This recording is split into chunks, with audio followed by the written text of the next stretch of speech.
नमस्कार। आज हम बात करते हैं, हम बीमार क्यों होते हैं, विशेष तौर पे संचारी रोग या कम्युनिकेबल डिजीज या संक्रामक रोग की खास तौर से हम चर्चा करते हैं। तो कुछ महत्वपूर्ण बातें जान लेते हैं। हमारा शरीर कोशिकाओं द्वारा बना होता है। कोशिकाएं ही शरीर की रचना और कार्य की इकाई होती हैं। सेल जिसको कहा जाता है। कोशिकाओं से ही मिलकर ऊतक या टिश्यू बनते हैं और ऊतक से अंग बनते हैं, अंग से अंग तंत्र बनते हैं जो विशेष काम करते हैं शरीर के, और अंग तंत्रों से शरीर का निर्माण होता है। अब शरीर की वह अवस्था जब व्यक्ति पूरी तरह से शारीरिक और मानसिक क्षमता का उपयोग कर पाता है, ऐसी अवस्था हमारे शरीर के स्वास्थ्य की अवस्था होती है, स्वस्थ अवस्था होती है, गुड हेल्थ की कंडीशन होती है। लेकिन जब शरीर में कार्य में अवरोध हो जाए, शारीरिक और मानसिक क्षमता में गिरावट हो जाए, हमारी क्रियाविधि में खराबी हो जाए शरीर की, तो ऐसी अवस्था को रोग या व्याधि की अवस्था कहते हैं इंग्लिश में, जिसको डिजीज कहा जाता है। रोग जो होते हैं दो प्रकार के होते हैं, संक्रामक या संचारी रोग, और दूसरा होता है असंक्रामक रोग। असंक्रामक रोग फैलने वाले रोग नहीं होते हैं, पोषक तत्वों की कमी से हो सकते हैं, जैविक क्रियाओं में खराबी के कारण हो सकते हैं, आनुवांशिक विकृति के कारण हो सकते हैं। उदाहरण हम लेते हैं एनीमिया, बेरी, स्कर्वी, सूखा रोग, ये सब विटामिन से होने वाली रोग हैं। जबकि मेरेस्मस, क्वाशरकोर ये प्रोटीन की कमी से होने वाले रोग हैं। और कैंसर, शरीर की व्याधि, कुछ गतिविधियों में कमी हो जाती है, जैविक गतिविधियों में खराबी आती है तो कैंसर रोग होता है। और घेंघा रोग, ये हमारे हार्मोन की खराबी से होता है, घेंघा रोग आयोडीन की कमी से होता है। डाउन सिंड्रोम आनुवांशिक रोग है। डायबिटीज़, ये हमारे खासतौर से अग्न्याशय जब ठीक से काम नहीं करता है तब ये रोग होता है। मधुमेह, तो इस तरह से ये असंक्रामक रोग हैं जो एक व्यक्ति से दूसरे व्यक्ति में नहीं फैलते हैं। लेकिन अब बात करते हैं संचारी रोग की। संक्रामक रोग, कम्युनिकेबल डिजीज, ये ऐसे रोग हैं जो एक व्यक्ति से या एक जीव से दूसरे जीव में फैल सकते हैं, एक व्यक्ति से दूसरे व्यक्ति में फैल सकते हैं, या एक जानवर से दूसरे जानवर में फैल सकते हैं। तो ऐसे रोग संक्रामक रोग कहलाते हैं।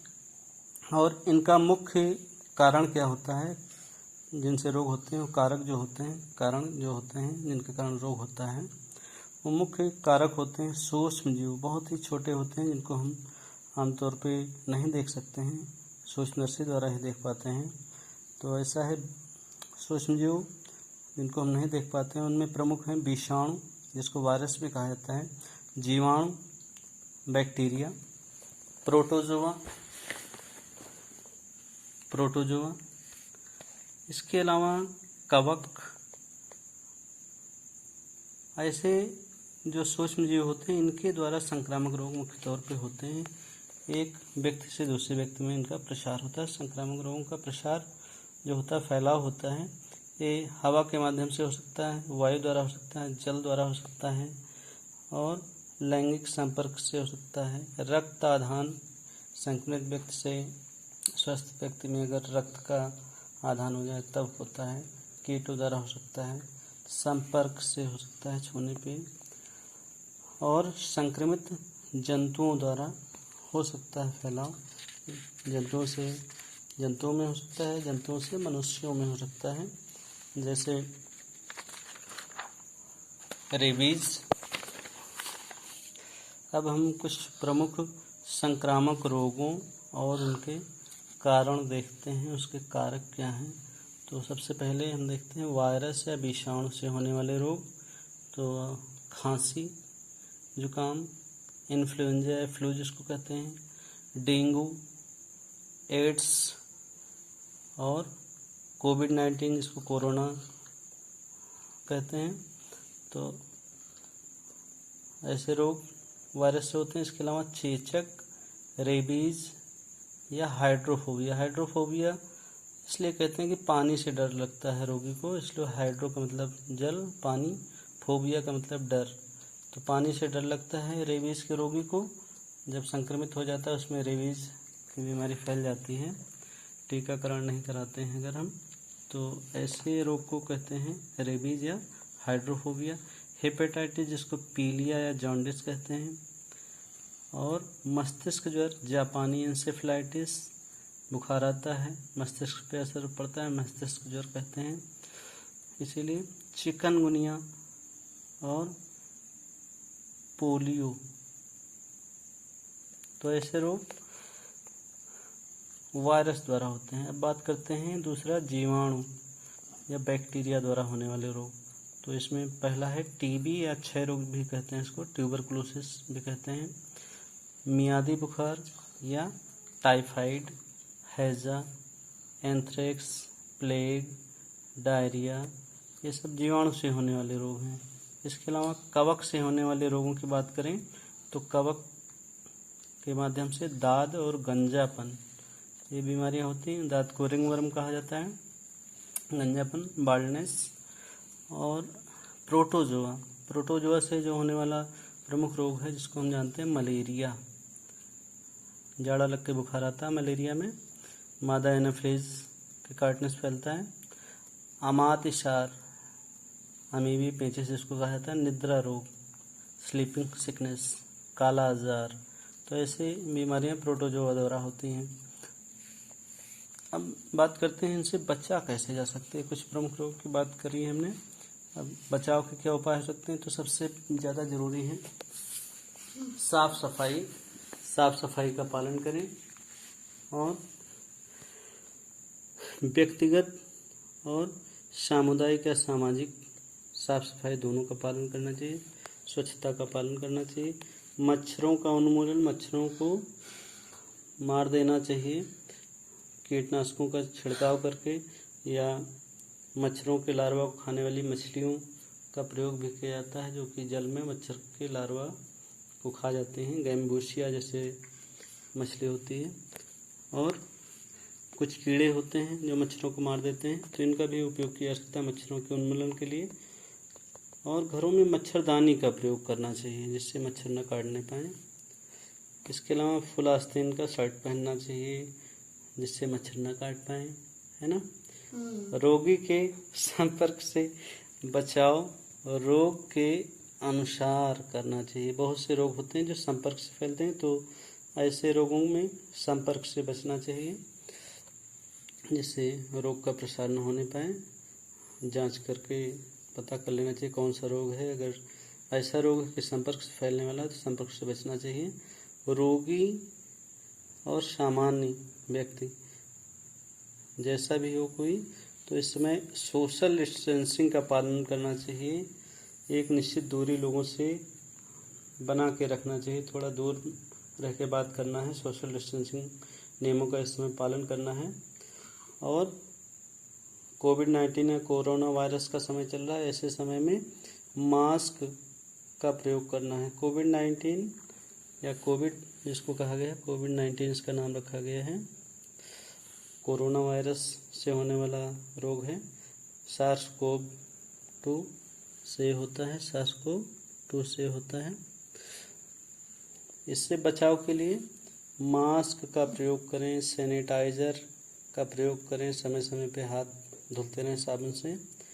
तो जो छूने से बीमारी फैलती है उससे हम बच सकते हैं, और हवा से फैलने से बचाव के लिए मास्क का प्रयोग बहुत ही उपयोगी है, तो इसका पालन करना चाहिए।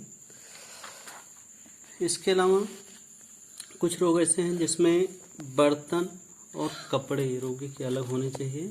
तो इसके लिए जैसे टीबी ऐसी बीमारी जो इस तरह से फैल सकती है, तो ऐसे रोगी के कपड़े और बर्तन अलग होने चाहिए।